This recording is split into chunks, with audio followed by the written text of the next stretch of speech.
Bonjour, bienvenue à ce cours d'introduction à la linguistique française pour cette unité 6, les 36 ou 37 phonèmes du français.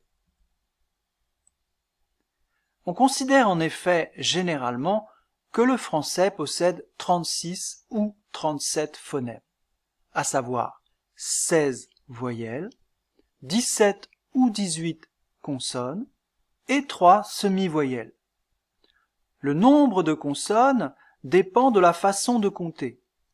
Si l'on compte la 18e consonne, qui provient de la langue anglaise, alors nous avons bien 18 consonnes.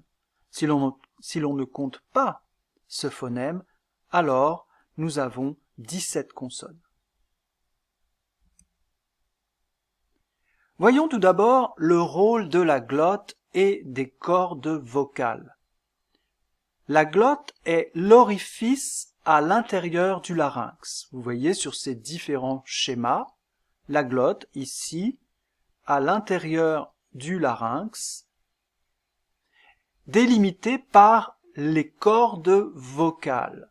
Sur ce schéma, en haut, au centre, vous voyez tout autour le larynx, au milieu la glotte et sur les côtés de la glotte, les cordes vocales. La glotte sert à l'émission de la voix. En effet, lorsque la glotte est grande ouverte, elle permet la respiration et aucun son n'est produit. Regardez le schéma sur la droite, la glotte grande ouverte, l'air passe librement et aucun son n'est produit. Lorsqu'elle est faiblement ouverte, elle produit par contre le chuchotement. Vous voyez ici sur ce schéma à droite, un peu plus fermée, un peu moins ouverte si l'on veut, et la glotte permet le chuchotement. Enfin, lorsque la glotte est resserrée, la force de l'air qui passe à travers fait vibrer les cordes vocales, comme vous voyez sur ce dernier schéma en bas à droite, fait vibrer les cordes vocales et cela produit le son de la voix. On dit aussi le voisement ou la phonation.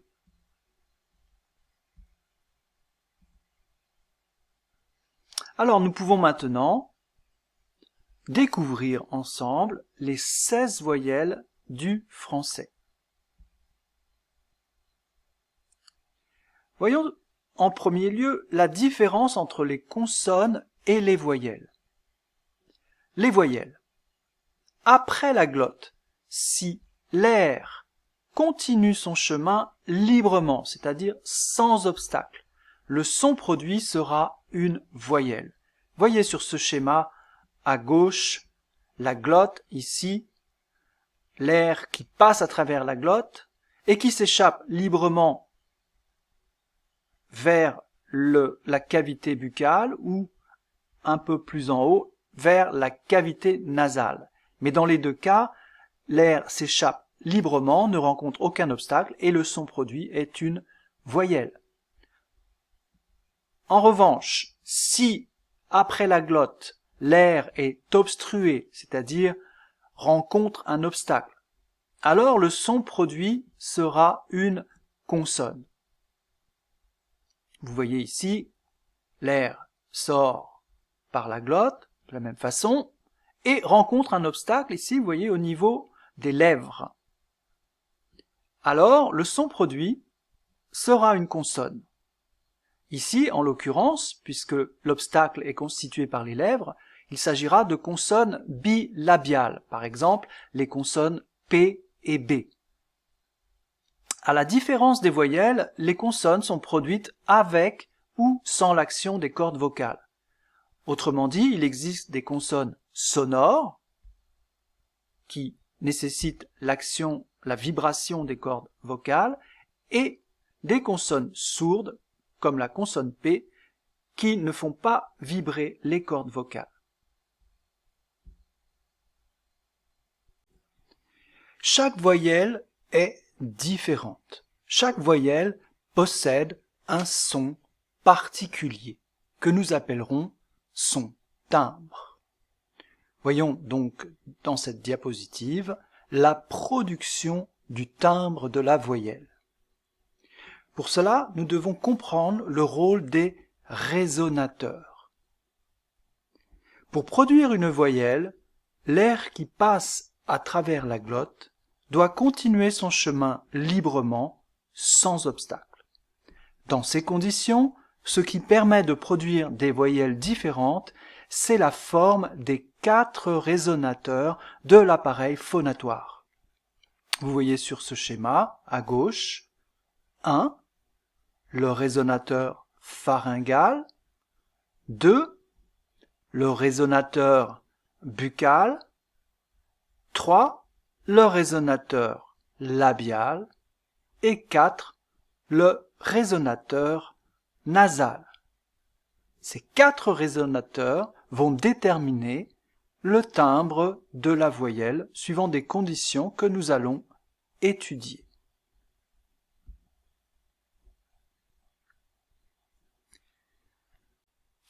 Les 16 voyelles, qu'est-ce qui les distingue? Autrement dit, quels sont leurs traits distinctifs? Tout d'abord, il y a l'oralité et la nasalité. Comme nous l'avons vu, après la glotte, l'air peut s'échapper par la cavité buccale, représentée par la flèche orange là sur la droite, ou par la cavité nasale, ou par la cavité nasale. L'air peut en effet s'échapper par les 2 cavités en même temps, ou bien par la seule cavité nasale ou la seule cavité buccale. Une voyelle peut être donc orale ou nasale. L'oralité et la nasalité dépendent du lieu de passage de l'air, cavité buccale et ou nasale. L'autre trait distinctif, c'est l'aperture, autrement dit l'ouverture. Ici, cette aperture est représentée par le segment CD sur le schéma à droite. CD. Une voyelle peut être plus ou moins ouverte ou fermée. L'aperture dépend de l'espace entre la langue ici et le palais au-dessus.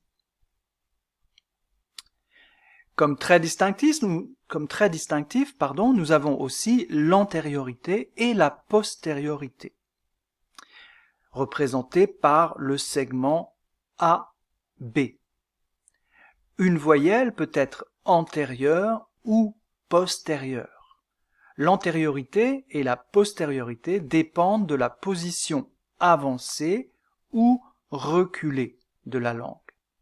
Lorsque la langue est en avant, c'est-à-dire aux alentours de la position B ici, lorsque la langue est en avant, alors nous parlons de voyelle antérieure. Lorsque la langue est en arrière, aux alentours de la position A ici, alors nous parlons de voyelle postérieure. Enfin, nous avons les traits de la labialité et de la non-labialité, représentés par le segment EF sur le schéma à droite. Une voyelle peut être labiale ou non labiale. Cela dépend de la forme des lèvres, arrondies ou étirées. Dans le cas du I, par exemple, les lèvres sont étirées. Dans le cas du U, elles sont arrondies. Et nous verrons ça en détail un peu plus tard. Étudions maintenant les traits distinctifs des voyelles à l'aide d'exemples et de schémas pour mieux visualiser. Le timbre de la voyelle dépend du lieu de passage de l'air. Prenons 2 exemples, la voyelle orale A et la voyelle nasale AN. Dans le cas de la voyelle orale A, l'air passe par la bouche, on dit aussi la cavité buccale. Dans le cas de la voyelle nasale AN, l'air passe par la bouche et par le nez, on dit aussi la cavité nasale. Ce qui distingue, en outre, ces deux phonèmes, A et AN, c'est le fait que, dans le cas de la voyelle A, la langue est en position centrale, tandis que dans le cas de la voyelle nasale AN, la langue est un peu plus en arrière. Voyons maintenant le degré d'aperture. L'aperture, comme nous l'avons vu, dépend de l'espace entre la langue et le palais. Dans le cas de la voyelle A, qui est la voyelle la plus ouverte de la langue française, la langue est abaissée au maximum. Vous voyez ici, le passage est large. Dans le cas de la voyelle I, qui est la voyelle la plus fermée, la langue remonte assez près du palais, comme vous voyez sur ce schéma à droite. Le passage est étroit. Voyons maintenant les traits de l'antériorité et de la postériorité. Le timbre de la voyelle dépend de la position avancée ou reculée de la langue. Prenons deux exemples. Prenons la voyelle I à gauche et la voyelle OU à droite. Qu'observe-t-on? Dans le cas de la voyelle I, la langue est en position avancée. Vous voyez sur le schéma, ici, à gauche, la langue en position avancée, à l'avant. Aussi, on parle de voyelle antérieure. La voyelle I est une voyelle antérieure parce que la langue est en position avancée. Dans le cas de la voyelle OU, la langue est en position reculée, c'est-à-dire qu'elle est à l'arrière. Aussi, on parle de voyelle postérieure. La voyelle OU est une voyelle postérieure parce que la langue est en position reculée.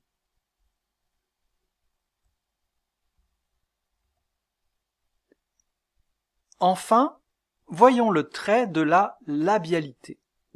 Le timbre de la voyelle dépend de la forme des lèvres, arrondies ou étirées. Prenons le cas de la voyelle I et le cas de la voyelle U. Dans ces deux cas, pour ces deux voyelles, pour la production de ces deux voyelles, la langue est très en avant.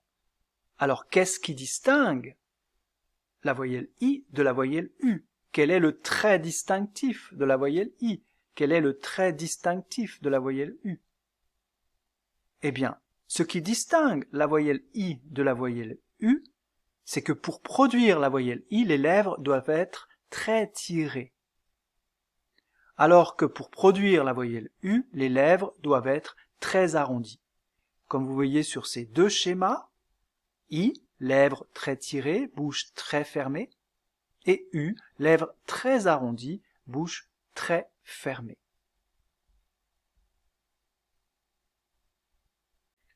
Voici maintenant un tableau des 16 voyelles françaises classées selon leurs traits distinctifs. À gauche, le trait de l'aperture.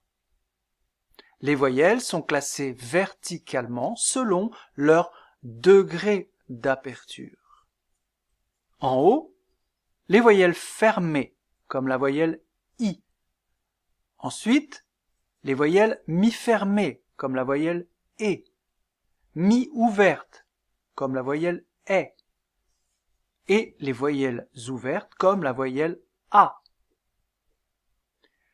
Horizontalement, en haut, vous voyez les consonnes réparties selon leur antériorité et leur postériorité.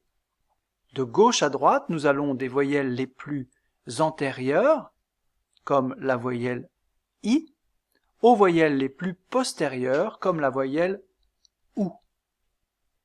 Enfin, en bas, nous voyons les voyelles réparties selon qu'elles sont étirées ou arrondies.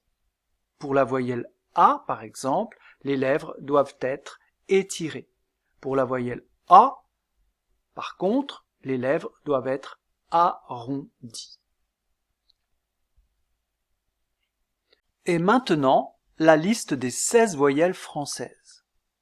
À gauche, les 12 voyelles orales, avec leur nom, un exemple de mot et sa transcription phonétique.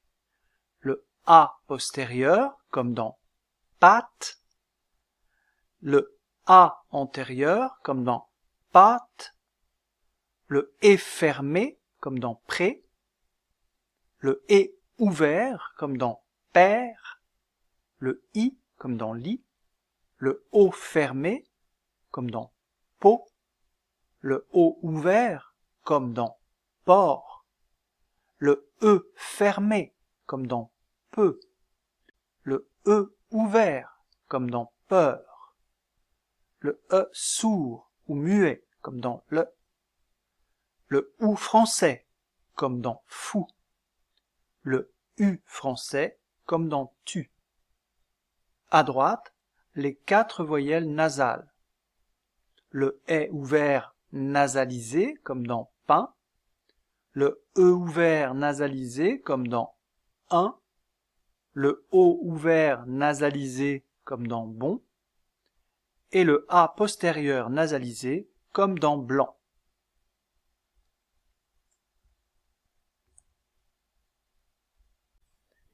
Voyons maintenant en détail les voyelles orales fermées, comme la voyelle I. La voyelle I est une voyelle antérieure. Cela veut dire que la langue est en avant à l'intérieur de la cavité buccale. C'est une voyelle fermée, c'est-à-dire que la langue a son dos relevé et qu'elle ferme le passage de la cavité buccale. Vous voyez ici que le passage dans la cavité buccale, le passage de l'air est très étroit. La voyelle I est une voyelle étirée, c'est-à-dire que les lèvres sont écartées pour prononcer la voyelle I. Et puis c'est une voyelle orale, c'est-à-dire que l'air ne passe que dans la cavité buccale, que le voile du palais est relevé pour empêcher l'air de passer par la cavité nasale.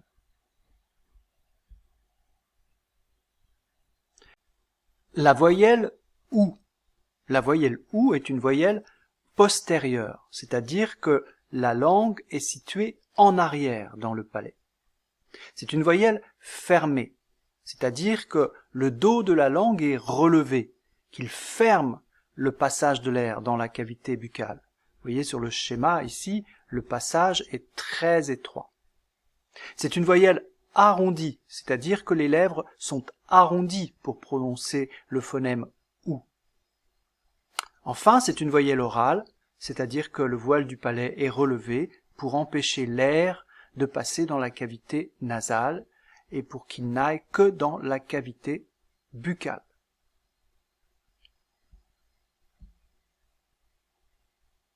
Regardons les différences entre les voyelles E et O. La voyelle E. La voyelle E est une voyelle mi-fermée, comme la voyelle E, comme la voyelle O. Mais c'est une voyelle antérieure, étirée et orale. Tandis que la voyelle E est une voyelle antérieure aussi, mais arrondie. La différence entre la voyelle E et la voyelle E, c'est que la voyelle E est une voyelle arrondie, tandis que la voyelle E est une voyelle étirée. Vous le sentez quand vous prononcez ces deux voyelles. Quand je prononce E, mes lèvres sont étirées. Lorsque je prononce E, vous sentez qu'elles sont arrondies. Enfin, la voyelle O. La voyelle O, comme les deux autres voyelles, est une voyelle mi-fermée. Elle est arrondie, comme la voyelle E.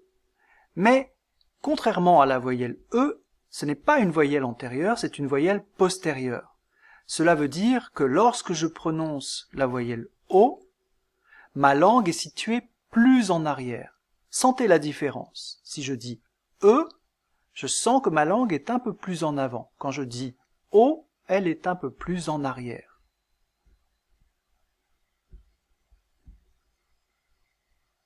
Voyons maintenant les différences entre les voyelles E, E et O. Ces trois voyelles sont des voyelles mi-ouvertes. La voyelle E est une voyelle mi-ouverte, antérieure, étirée et orale. Mais la voyelle E n'est pas une voyelle étirée, c'est une voyelle arrondie. La différence entre E et E est que la voyelle E est arrondie. Vous sentez cette différence lorsque vous prononcez. Quand je prononce E, mes lèvres sont très étirées. Lorsque je prononce E, elles sont plus arrondies. Enfin, la voyelle O. La voyelle O est une voyelle mi-ouverte comme la voyelle E et E.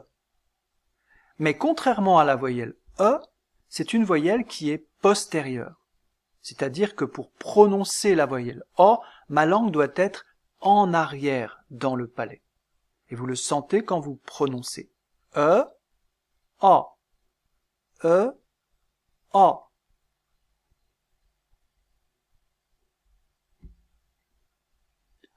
La voyelle E et la voyelle E.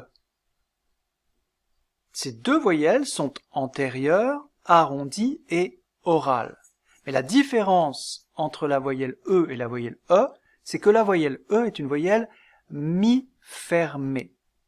C'est-à-dire que l'espace entre la langue et le palais est plus fermé que pour prononcer la voyelle E. Vous le sentez quand vous prononcez E et E. L'espace entre la langue et le palais est plus grand lorsque je prononce la voyelle E.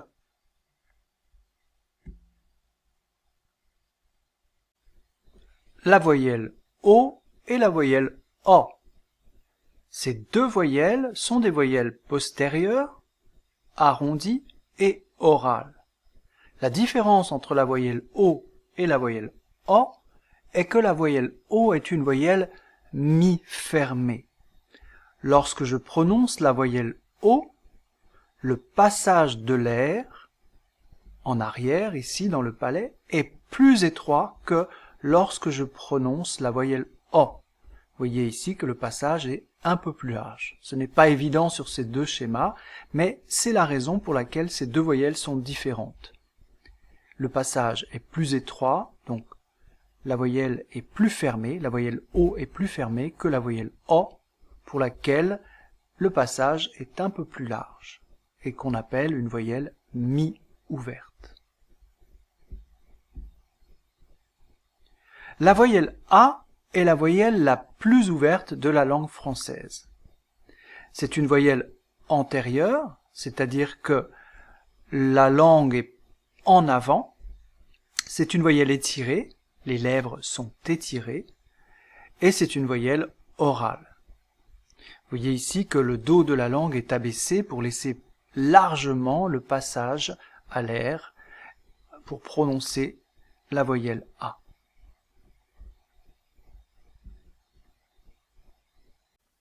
A et A. Quelle est la différence entre le A de date et le A de pâte?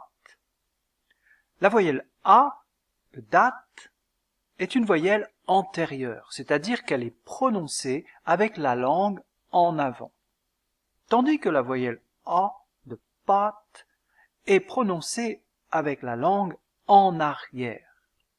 Cela n'est pas évident sur ces deux schémas, mais en regardant bien, on voit ici que la langue est légèrement plus en avant que pour la production de la voyelle A sur le schéma à droite.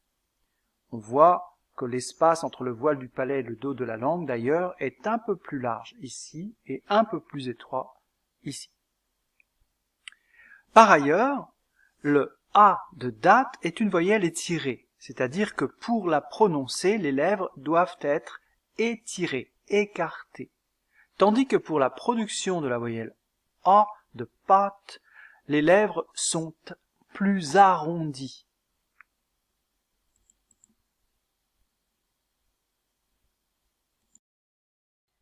Le E caduc.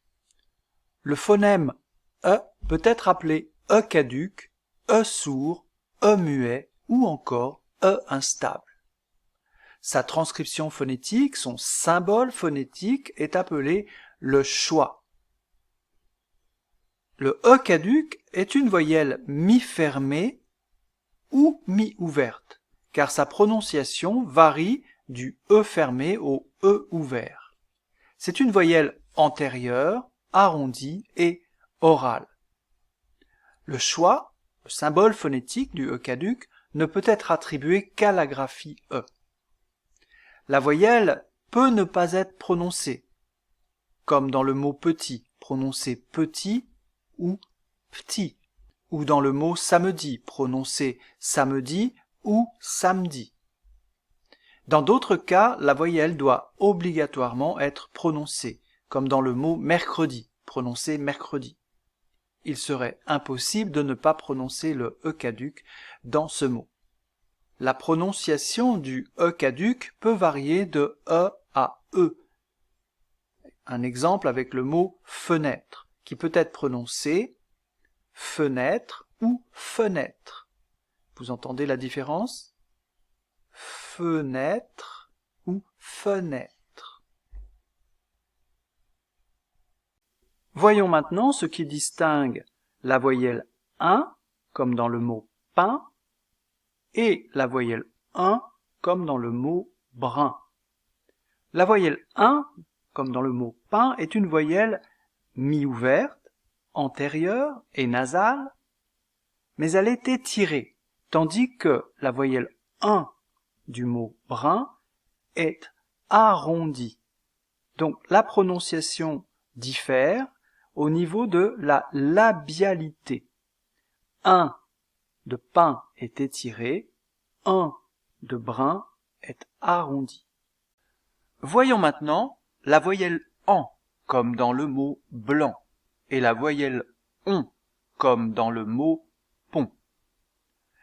Qu'est-ce qui les distingue? La voyelle an est une voyelle postérieure, arrondie et nasale, mais c'est une voyelle ouverte, tandis que la voyelle on est une voyelle mi-ouverte. Elle est moins ouverte que la voyelle an. Vous pouvez le sentir lorsque vous prononcez les deux voyelles. Prononcez la voyelle an, puis la voyelle on, an, on. Et vous sentez que la voyelle on est un peu plus fermée, un peu moins ouverte que la voyelle an. Voilà, nous avons fini notre étude des voyelles. Passons maintenant à l'étude des 17 ou 18 consonnes. Pourquoi 17 ou 18 consonnes? Comme nous l'avons déjà dit, tout dépend de la façon de compter. Aux 17 consonnes du français, on peut ajouter la consonne nasale, ng, empruntée à la langue anglaise. On trouve cette consonne à la finale de mots comme shopping, jogging, etc. La classification des consonnes. Le premier critère permettant de classer les consonnes est le mode d'articulation. Le deuxième critère de classification est le lieu d'articulation. Voyons le mode d'articulation, à gauche. Les consonnes françaises sont classées selon 3 modes d'articulation. Le degré d'obstruction de l'air, la sonorité ou voisement, la résonance nasale ou orale. Les consonnes françaises sont également classées selon un deuxième critère qui dépend du lieu d'articulation. Les consonnes sont donc classées selon 3 zones d'articulation, la zone labio-dentale, la zone palatale et la zone vélaire. Intéressons-nous tout d'abord au mode d'articulation, en commençant par le degré d'obstruction de l'air. Ce trait distinctif permet de classer les consonnes françaises en 3 catégories, les occlusives, les fricatives et les sonnantes. Commençons par les occlusives. Les consonnes occlusives sont produites dans un premier temps par un blocage complet de l'air suivi d'une libération brusque de celui-ci, comme vous le voyez représenté sur ce schéma à droite. On les appelle aussi des explosives parce qu'il y a un léger bruit d'explosion dans la production. Voyons maintenant les fricatives. Les consonnes fricatives, appelées aussi constrictives ou même spirantes selon les linguistes, sont produites par un rétrécissement du canal vocal. Ce rétrécissement produit un frottement, mais l'air passe et ces consonnes peuvent durer. C'est pourquoi on les appelle également des consonnes continues. Dans l'articulation réelle, on ne les fait pas durer.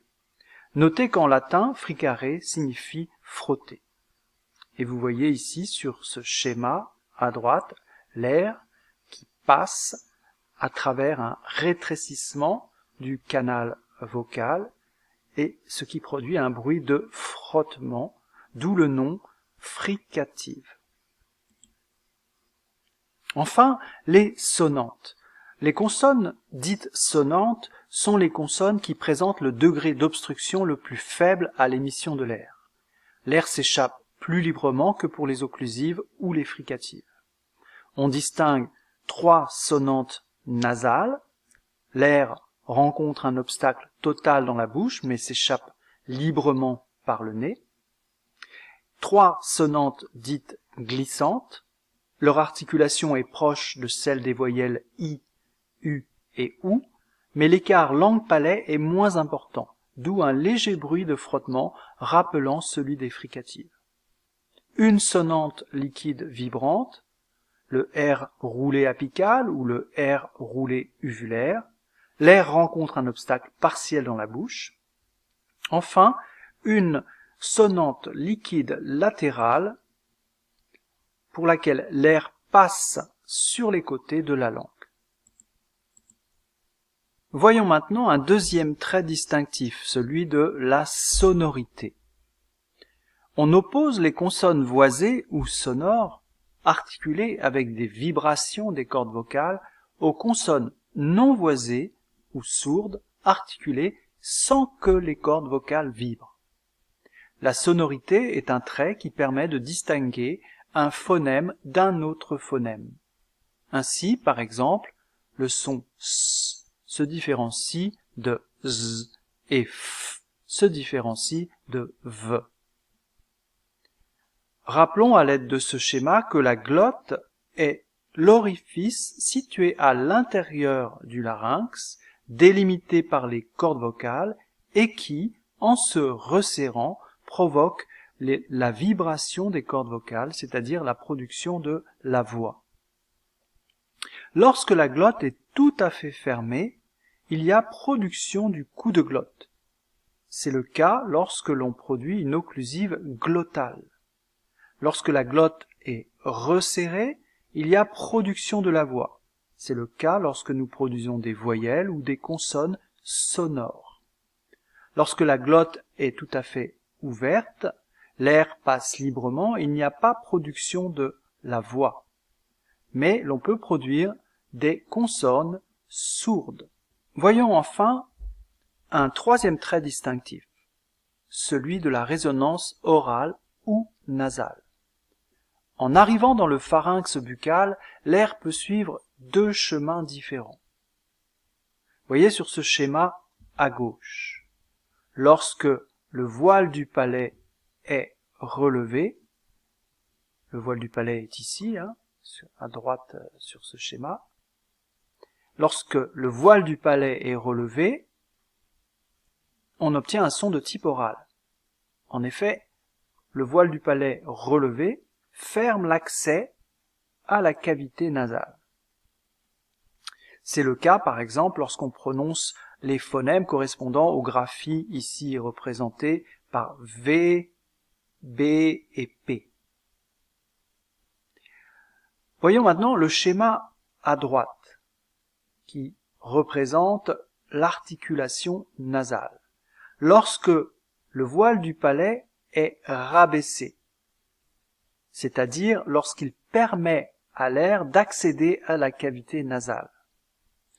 L'air s'échappe alors à la fois par la bouche et par le nez. L'articulation est dite nasale, par exemple lorsque nous produisons les phonèmes représentés ici par les graphies M et N. Intéressons-nous maintenant au deuxième grand critère de classification des consonnes, qui est celui de la zone d'articulation. Nous distinguerons 3 zones d'articulation. La zone labio-dentale, la zone palatale et la zone vélaire. La zone labio-dentale, la zone palatale et la zone vélaire.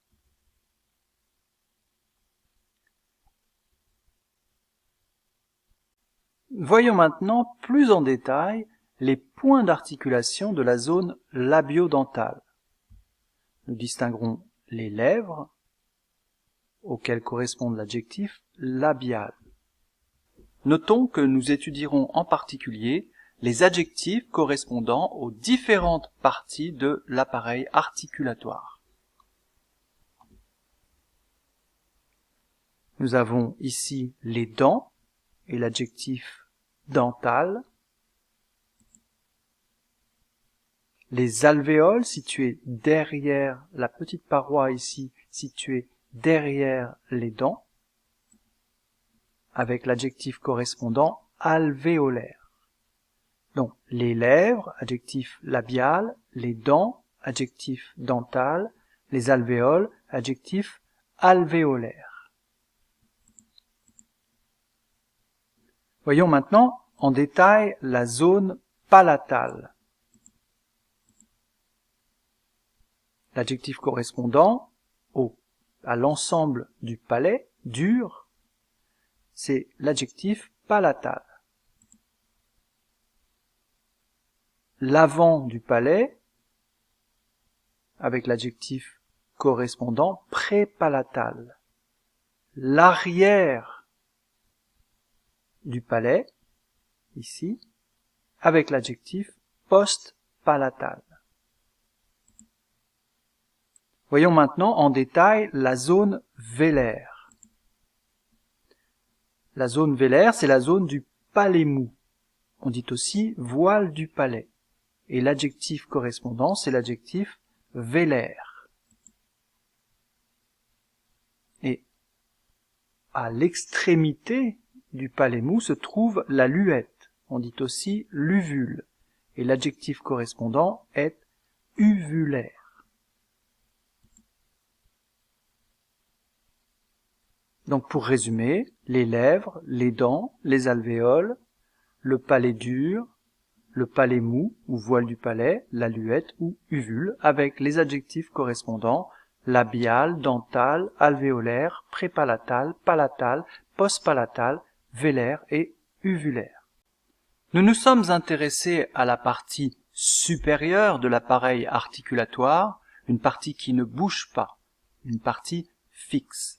Maintenant, nous allons nous intéresser à la partie inférieure. La partie inférieure est beaucoup plus mobile. Nous avons les lèvres inférieures et supérieures qui correspondent à la zone bilabiale. Le bout de la langue qui s'appelle l'apex avec l'adjectif correspondant apical. Le dos de la langue avec l'adjectif correspondant dorsal ou médio-dorsal, c'est-à-dire au milieu de la langue. La partie la plus en avant de la langue, qui est la partie prédorsale. La partie en arrière, avec l'adjectif correspondant post-dorsal. Et puis la racine de la langue. Donc voici un schéma qui résume l'ensemble des lieux d'articulation avec les adjectifs qui leur correspondent. Donc vous avez deux schémas, le schéma de la partie supérieure et le schéma de la partie inférieure.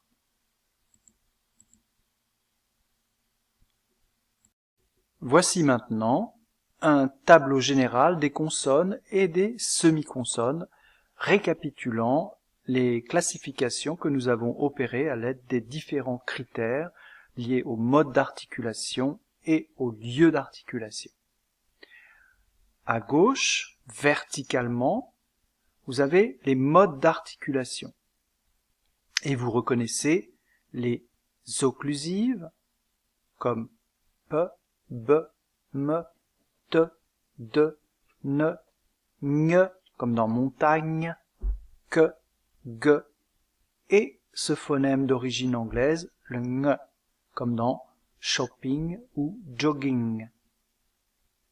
Vous voyez que horizontalement, ces occlusives sont classées selon leur point d'articulation. Bilabial, là il y a une petite faute, excusez-nous. Bilabial, labio-dental, apico-dental, apico-alvéolaire, prépalatal, médiopalatal et dorso-vélaire. Vous reconnaissez sans doute ici les points d'articulation grâce aux adjectifs dental qui correspondent à dents, alvéolaire, alvéole, palatal, palais, en avant du palais, prépalatal, en avant du palais, médiopalatal, au milieu du palais, et dorso-vélaire, c'est-à-dire que le dos de la langue est en arrière et se rapproche du voile du palais. Verticalement, nous avons les constrictives, qu'on nomme aussi fricatives, comme fe, ve, se, ze, le, che, je. Et puis, une constrictive ou fricative vélaire, le re, re. Enfin, nous avons les sonnantes qui sont appelées aussi des glissantes, semi-consonnes ou semi-voyelles, comme ye, ve et we. Voyons maintenant plusieurs types de consonnes. Et commençons par les occlusives bilabiales P et B. Dans le cas de ces deux occlusives bilabiales, vous avez un blocage de l'air au niveau des lèvres, puis une libération brutale, puisque ce sont des occlusives. Le voile du palais est relevé, bien sûr, et dans le cas de P, la consonne est sourde, c'est-à-dire que les cordes vocales ne vibrent pas. Dans le cas de B plutôt, la consonne est sonore, les cordes vocales vibrent. Les occlusives alvéodentales T et D. Dans le cas de ces deux occlusives, il y a un blocage de l'air également, mais avec la pointe de la langue derrière les incisives supérieures. C'est pour ça que l'on dit alvéodental, car pour la production de T et D, la pointe de la langue touche la partie qui est juste derrière les incisives supérieures et que l'on nomme les alvéoles. La consonne T est sourde, les cordes vocales ne vibrent pas. La consonne D, au contraire, est sonore, les cordes vocales vibrent. Les occlusives palatales ou vélaires, Q et G. Deux cas sont possibles. Si ces deux occlusives sont suivies d'une voyelle antérieure comme I ou U, elles sont dorsopalatales, car dans ce cas, le dos de la langue touche le palais dur. Si ces deux occlusives sont suivies de voyelles comme A ou OU, alors ces deux occlusives sont des consonnes dorso-vélaire, car le dos de la langue, dans ce cas, touche le palais mou, ou voile du palais. La différence entre la consonne que et la consonne ge, c'est que est une consonne sourde et ge une consonne sonore. Les occlusives nasales me, ne et gne. Dans le cas de l'occlusive me, il y a blocage de l'air au niveau des deux lèvres. Aussi appelle-t-on cette occlusive une occlusive bilabiale. Dans le cas de l'occlusive ne, il y a blocage de l'air au moyen de la pointe de la langue derrière les incisives supérieures. Aussi appelle-t-on cette occlusive une occlusive apicodentale. Vous vous souvenez que la pointe de la langue est nommée apex et que l'adjectif qui correspond à l'apex, c'est apical. Enfin, dans le cas de l'occlusive gne, comme dans le mot montagne, il y a blocage de l'air au niveau du palais au moyen du dos de la langue. Aussi appelle-t-on cette occlusive une dorso-palatale. Les constrictives labiodentales fe et ve. Dans le cas de ces deux constrictives, il y a un resserrement du passage de l'air avec la lèvre inférieure contre les dents. Aussi appelle-t-on ces deux constrictives des labiodentales. La consonne fe est une consonne sourde, tandis que la consonne ve est une consonne sonore. Les constrictives alvéolaires se et ze. Dans le cas de ces deux constrictives, il y a un resserrement du passage de l'air au niveau des alvéoles, avec la pointe de la langue en bas. Aussi appelle-t-on ces deux constrictives des constrictives alvéolaires. La consonne se est sourde, tandis que la consonne ze est sonore. Les constrictives alvéolaires che et je. Dans le cas de ces deux constrictives, il y a un resserrement du passage de l'air au niveau du palais avant, avec la pointe de la langue en haut et les lèvres arrondies. Aussi appelle-t-on ces deux constrictives des constrictives prépalatales. La consonne che est sourde et la consonne je est sonore. La constrictive vélaire, re. Dans le cas de cette constrictive, il y a un resserrement du passage de l'air au niveau du voile du palais. Aussi appelle-t-on cette constrictive une constrictive vélaire.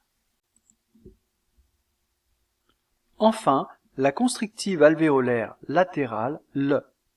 Dans le cas de cette constrictive, la pointe de la langue est contre les alvéoles et l'air passe sur les côtés. Aussi appelle-t-on cette constrictive une constrictive alvéolaire latérale.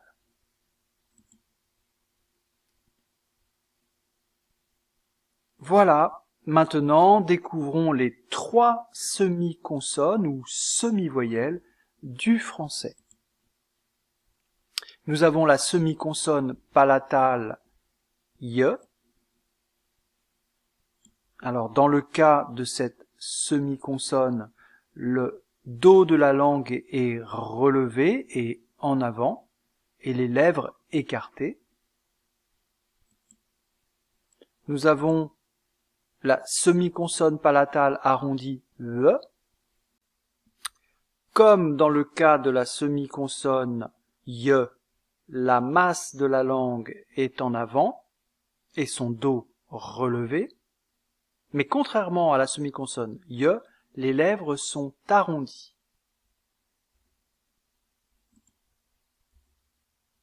Enfin, la semi-consonne vélaire arrondie, w.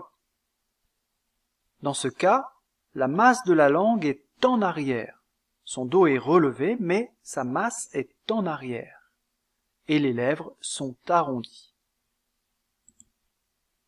Voilà, merci de votre intérêt pour ce cours. On se retrouve prochainement pour la vidéo de présentation de l'unité 7, la morphologie du français.